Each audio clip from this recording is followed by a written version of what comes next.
안녕하세요. 이번 시간에는 제6회 CBT 실전 문제 5과목 건설공사 안전관리에 대해서 공부하도록 하겠습니다. 굴착 공사 중 암질 변화 구간 및 이상 암질 출현 시에는 암질 판별 시험을 수행하는데 이 시험의 기준과 거리가 먼 것은 암질 판별 시험 기준이 아닌 것을 찾는 문제죠. RQD, 탄성파 속도, 일축 압축 강도는 암질 판별 기준이지만 정답은 1번 함수비는 물의 용적을 흙 입자의 용적으로 나눈 값이죠.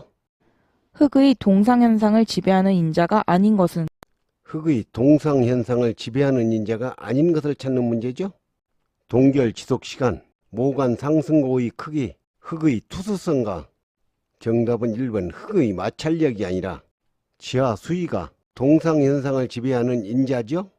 다음은 건설업 산업안전보건관리비 계상 및 사용 기준의 적용에 관한 사항이다.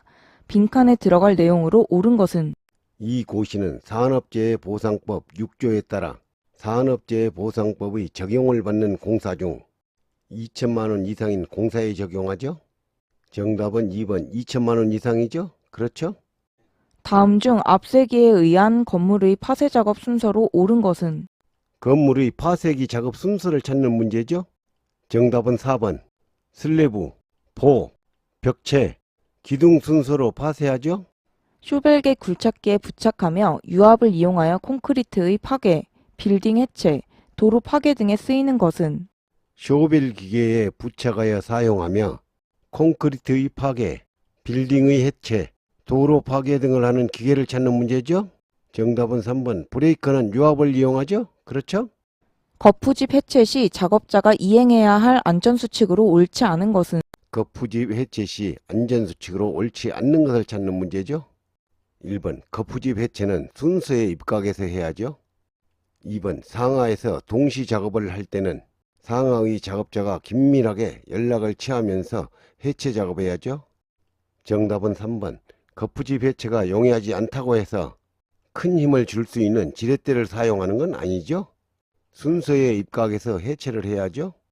4번 해체된 거푸집 강목 등을 올리거나 내릴 때는 닷줄, 달포대 등을 사용하여 안전하게 올리고 내려야 하죠. 추락 방지용 안전망의 그물코 크기의 기준으로 옳은 것은 안전망의 그물코 크기의 기준을 찾는 문제죠. 정답은 2번 사각 또는 마름모로 크기는 10cm 이하죠. 방망이 크기는 10cm와 5cm 두 종류를 많이 사용하죠. 추락의 정의로 옳은 것은 추락의 정의를 찾는 문제죠. 정답은 3번 고소 근로자가 이치 에너지의 상실로 인해 하부로 떨어지는 것을 말하죠. 사람이 높은 위치에서 아래로 떨어지는 것을 말하죠. 흙의 상태는 함수량에 따라 액체, 소성, 방고체, 고체 등으로 변화하는데 이러한 흙의 성질을 무엇이라 하는가? 함수량에 따라 액체, 소성, 반고체, 고체 등으로 변하는 흙의 성질을 찾는 문제죠. 정답은 2번 흙의 영경도라고 하죠. 그렇죠? 다음 중 토사 붕괴의 내적 요인이 아닌 것은 어느 것인가? 토사 붕괴의 내적 요인이 아닌 외적 요인을 찾는 문제죠. 점토 서면의 토질 구성 이상, 성토 서면의 토질 구성 이상, 토석의 강도 저하는 내적 요인이지만 정답은 1번 사면, 반면의 경사 증가는 토사 붕괴의 외적 요인이죠. 다음 터널 공법 중 전단면 기계굴착에 의한 공법에 속하는 것은 전단면 기계굴착에 의한 공법에 속하는 것을 찾는 문제죠. 정답은 3번 TMB 공법이죠. 달비계 또는 높이 5m 이상의 비계를 조립, 해체하거나 변경하는 작업 시 준수사항으로 틀린 것은 달비계를 조립, 해체하거나 변경하는 작업 시 준수사항으로 틀린 것을 찾는 문제죠. 1번 근로자가 관리 감독자의 지휘에 따라 작업하도록 해야죠. 2번 비, 눈, 그 밖의 기상상태의 불안정으로 날씨가 몹시 나쁜 경우에는 그 작업을 중지시켜야 하죠. 3번 비계 재료의 연결, 해체 작업을 하는 경우에는 폭 20cm 이상의 발판을 설치해야 하죠. 정답은 4번 강간비계 또는 통나무 비계를 조립하는 경우 외줄이 아니라 쌍줄로 구성하는 걸 원칙으로 해야 하죠. 강간 비계 중 단간 비계의 조립 간격, 벽체와의 연결 간격으로 옳은 것은 단관 비계의 조립 간격을 찾는 문제죠. 먼저 해설의 비계 조립 간격을 살펴보면 단관 비계는 수평, 수직 방향 모두 5m, 틀 비계는 수직 6m, 수평 방향은 8m죠. 통나무 비계는 수직 5.5m, 수평 방향은 7.5m죠. 정답은 2번 단관 비계의 조립 간격은 수직, 수평 모두 5m죠. 공사용 가설 도로의 일반적으로 허용되는 최고 경사도는 얼마인가? 가설 도로의 일반적으로 허용되는 최고 경사도는 정답은 2번 10% 이하이고 가설 통로는 30도 이하이니 구분하여 알아두시기 바랍니다. 하수 종말 처리 시설 신축 공사 현장에서 층고 5.4m인 배수 펌프장 상부 슬래브를 타설하는 과정에서 붕괴 사고가 발생했다. 다음 중 붕괴의 원인으로 볼 수 없는 것은? 배수 펌프장 상부 슬래브를 타설하는 과정에서 붕괴 사고가 발생하였다면 원인으로 볼 수 없는 것은 1번 동바리로 사용하는 파이프 서버트를 4번이 아니라 3번으로 이어 사용해야 하죠. 정답은 2번 수평 연결재를 높이 1.5m마다 견고하게 설치했다면 붕괴 사고는 발생하지 않겠죠.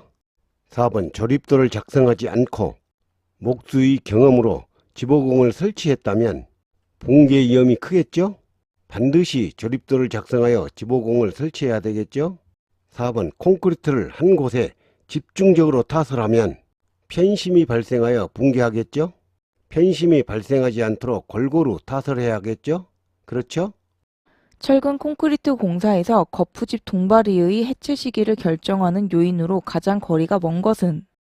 거푸집 동바리의 해체 시기를 결정하는 요인이 아닌 것을 찾는 문제죠.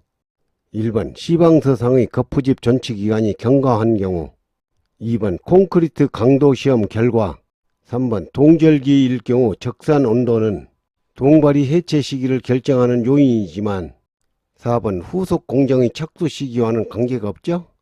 거푸집 동바리 해체 시기 결정은 해설에 자세히 설명되어 있으니 알아두시기 바랍니다.